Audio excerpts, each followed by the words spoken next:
ఒక్కసారి కొమ్మూరి గోల్డ్ కి కాల్ చేయండి. తాకట్లో ఉన్న మీ బంగారాన్ని విడిపించి మార్కెట్ ప్రైస్ కి వాళ్ళు కొనుక్కుని మిగతా డబ్బులు మీకు ఇచ్చేస్తారు. ఖమ్మం జిల్లాకు చెందిన ఇన్ఫ్లుయెన్సర్ కమ్ టీచర్ రాజీనామా చేసిన వార్త ఇప్పుడు సోషల్ మీడియాలో వైరల్ అవుతుంది అని చెప్పుకోవచ్చు. అయితే ఆవిడ అసలు ఎందుకు రాజీనామా చేశారు అనే దాని మీద రాజీనామా చేసినాక కూడా కొంతమంది పాజిటివ్గా రియాక్ట్ అవుతున్నారు, కొంతమంది నెగిటివ్గా రియాక్ట్ అవుతున్నారు. సో అసలు ఏం జరిగింది చూద్దాం. సో గౌతమి రాథోడ్ అఫీషియల్ అనే పేజ్ ఒక ఇన్ఫ్లుయెన్సర్, తనకి 3 లక్షలకి పైగా ఫాలోవర్స్ కూడా ఉన్నారు. తనకి సపరేట్గా ట్యూబ్ ఇంగ్లీష్ అనే ఒక ఇంగ్లీష్ నేర్పించే ప్లాట్ఫామ్ కూడా ఉంది, సపరేట్ పేజ్ కూడా ఉంది. తను ఇంగ్లీష్ నేర్పిస్తూ ఉంటారు ఇన్స్టాగ్రామ్లో కావచ్చు, ఇలా సోషల్ మీడియాలో.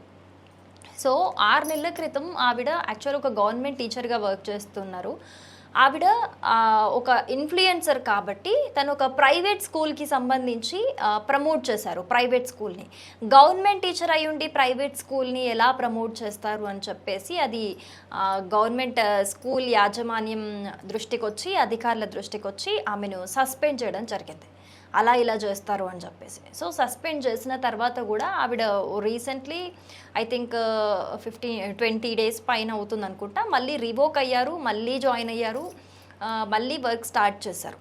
అయితే ఆవిడ రిజైన్ చేయడానికి రీజన్ ఆవిడ ఏం చెప్పారు ఒక వీడియో విడుదల చేసి అని అంటే, ఆ వీడియో కూడా 2 మిలియన్ పైగా వ్యూస్ వెళ్ళడం జరిగింది, అంతమంది కూడా చూడడం జరిగింది. సో అందులో ఆవిడ చెప్తున్నది ఏంటి అని అంటే, నేను ఒక గిరిజన బిడ్డని, నేను చాలా కష్టపడి జాబ్ తెచ్చుకున్నాను, నేను తెలియక తప్పు చేశాను, నేను కూడా మనిషినే, తప్పులంటే అందరు చేస్తారు, నాకంటే పెద్ద తప్పు చేసిన వాళ్ళని కూడా ఇలా ట్రీట్ చేయలేదు, కానీ నన్ను మాత్రం ఆవిడ డిఓ గారిని అధికారులని కలవడానికి వెళ్తే చీదరించుకున్నారు అనే విధంగా మాట్లాడడం జరిగిందనమాట. సో ఇవన్నీ అండ్ ట్రోల్స్ కూడా చేశారు, నన్ను చాలా హర్ట్ చేశారు ట్రోల్స్ చేసి. అందుకే నేను ఇవన్నిటినీ కన్సిడర్ చేసుకొని నేను రిజైన్ చేస్తున్నాను, ఇంతకు మించి నా చేతుల్లో ఏం లేదు, రిజైన్ చేసినాక కూడా నన్ను చాలామంది వదలట్లేదు అని చెప్పేసి అందులో చెప్పడం జరిగిందనమాట.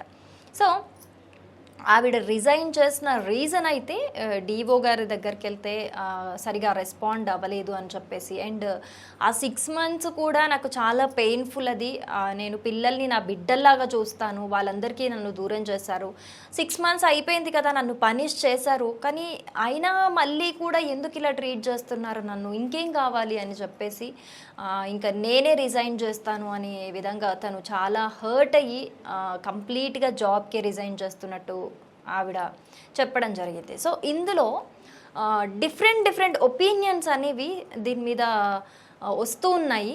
సో దాన్ని ఒక్కసారి మనం చూద్దాము. కొంతమంది ఏమంటున్నారు దీనికి సంబంధించి అని అంటే, గవర్నమెంట్ టీచర్ అయి ఉండి ప్రైవేట్ స్కూల్స్ని ఏ విధంగా ప్రమోట్ చేస్తావు, నువ్వు ఒక ఇన్ఫ్లుయెన్సర్ అయితే నువ్వు ఏదైనా చేయొచ్చా అంటే, వాళ్ళ ఉద్దేశం ఏంటి అని అంటే, ఒక గవర్నమెంట్ టీచర్ అంటే సొసైటీలో ఒక బాధ్యతాయుతమైన రోల్ మోడల్ లాంటి పర్సనాలిటీ వాళ్ళు. టీచర్స్ అంటే కొంతమంది 100 మంది స్టూడెంట్స్ వాళ్ళని చూసి నేర్చుకుంటారు, వాళ్ళని వీళ్ళు గైడ్ చేస్తారు, కాబట్టి వాళ్ళు సొసైటీలో ఒక బాధ్యతాయుతమైన ప్లేస్లో ఉండి అలా ఇలా చేస్తారు, అది తప్పే కదా, అది ముమ్మాటికి తప్పే, అలా తప్పు, ఒక టీచరే తప్పు చేస్తే స్టూడెంట్స్ నిన్ను చూసి ఏం నేర్చుకుంటారు అని ఇది కొంతమంది మాట్లాడుతున్నారు. ఇంకొంతమంది ఏం మాట్లాడుతున్నారు అని అంటే, మీకు చాలా టాలెంట్ ఉంది, మీరు ఇప్పుడు రిజైన్ చేసినా సరే మీరు చాలా చక్కటి ఇంగ్లీష్ నేర్పిస్తారు, చాలా చక్కగా నేర్పిస్తూ ఉంటారు మీరు, సో మీరు బాధపడాల్సిన అవసరం లేదు, హార్డ్ వర్క్ చేసే వాళ్ళని ఎప్పుడూ కూడా గవర్నమెంట్ గుర్తించదు,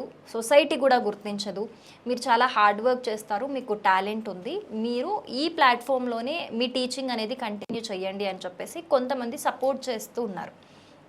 సో మనం ఇక్కడ చూడాల్సింది ఏంటి అని అంటే, ఆవిడ ఆల్రెడీ చేసిన తప్పుకి 6 months, ఇప్పుడు గవర్నమెంటే డైరెక్ట్ తప్పుకి పనిష్ చేసినట్టే కదా, 6 months ఆల్రెడీ సస్పెండ్ చేసింది అని అంటే ఆవిడ జాబ్కి దూరంగా ఉంది, ఆవిడకి పనిష్మెంట్ ఇచ్చారు. పనిష్మెంట్ ఇచ్చాక ఆ 6 months తర్వాత వాళ్ళే కదా పిలిచింది, మళ్ళీ వాళ్ళే కదా వెనక్కి పిలిచింది. లేదు నువ్వు అవసరం లేదు అని అంటే డిస్మిస్ చేస్తే అయిపోయేది. ఆ తప్పుకి ఆ 6 months శిక్ష సరిపోదు అని అంటే వాళ్ళే డిస్మిస్ చేయాల్సింది. కానీ డిస్మిస్ చేయకుండా 6 months సస్పెన్షన్ తర్వాత రివోక్ చేశారు అని అంటే ఆబ్వియస్గా వాళ్ళు పనిష్మెంట్ ఇచ్చి తప్పు తెలుసుకుంది అని వెనక్కి పిలిచినట్టే. మరి వెనక్కి పిలిచిన వాళ్ళని ఏ విధంగా మళ్ళీ అలా ట్రీట్ చేయడం కరెక్ట్ కాదు అనేది నా ఒపీనియన్. ఇంకా ఏదైనా శిక్ష వెయ్యాలి అని అంటే పిలిచి మాట్లాడి ఇది నీ బిహేవియర్ ఇలా బాలేదు, ఇది పరిస్థితి, పేరెంట్స్ నుంచి కూడా కొన్ని కంప్లైంట్స్ రేజ్ అవుతున్నాయి, ఇలా ఉంది, సో ఏం చేయమంటావని చెప్పేసి డిస్కషన్ చేసి అప్పుడు ఇంకొక యాక్షన్ కూడా తీసుకోవాల్సిందే. కానీ మళ్ళీ వెనక్కి పిలిచి అవమానించడం అనేది కరెక్ట్ కాదు అని కొంతమంది చెప్తున్న మాట. ఇంకొంతమంది చెప్తున్నారు ఆవిడ చాలా మంచి టీచరు, పేరెంట్స్ కూడా ఎవరైతే టీచ్ చేస్తున్నారో స్టూడెంట్స్ ఉన్నారు కదా వాళ్ళ పేరెంట్స్ కూడా ఈమె టీచ్ చేస్తున్న స్కిల్స్ చూసి పిల్లల ఇంప్రూవ్మెంట్ చూసి కూడా చాలామంది వచ్చి మాట్లాడతారు. అండ్ మనము సోషల్ మీడియాలో కూడా చూసుకోవచ్చు, ఆవిడ నిజంగానే చాలా బాగా టీచ్ చేస్తారు, చాలామంది ఫాలోవర్స్ కూడా ఉన్నారు. ఆవిడ రీల్స్ చూసి ఇంగ్లీష్ నేర్చుకుంటున్న వాళ్ళు కూడా చాలామంది ఉన్నారు, అది మనం చూడొచ్చు. సో ఇది కొంతమంది చెప్తున్నమాట. సో ఫైనల్గా ఈ రెసిగ్నేషన్ అయితే ఆవిడ చేసేసారు. బట్ అయినా కూడా కొన్ని ట్రోలింగ్స్ అయితే నిజంగానే ఆగట్లేదు. కొంతమంది సపోర్ట్ చేస్తున్నారు, కొంతమంది నెగిటివ్గా రియాక్ట్ అవుతున్నారు. సో మీరు చెప్పండి ఫైనల్గా అసలు మీరేమనుకుంటున్నారు? రిజైన్ చేశాక కూడా అసలు ఇందులో ఆవిడికి పనిష్మెంట్ వచ్చింది, 6 months సస్పెన్షన్ తర్వాత రివోక్ అయ్యారు, మళ్ళీ స్టార్ట్ అయింది, అయినా కూడా ఆవిడకి ఆ ప్రవర్తన, చుట్టుపక్కల ఉన్న ప్రవర్తన, ట్రోలింగ్స్ ఇవన్నీ నచ్చక ఆవిడ ఫైనల్గా అయితే రిజైన్ చేశారు. సో రిజైన్ చేశాక రిజైన్ చేయడం అనేది ఎంతవరకు కరెక్ట్ అని మీరంటారు? మీరు ఆవిడకి సపోర్ట్ చేస్తున్నారా, లేకపోతే లేదు కరెక్టే ఆవిడ రిజైన్ చేయడం కరెక్టే, ఆవిడ లాంటి టీచర్ సొసైటీకి అవసరం లేదు అని మీరు అనుకుంటున్నారు? అసలు మీ అభిప్రాయం ఏంటి అనేది తప్పకుండా కామెంట్ చేయండి.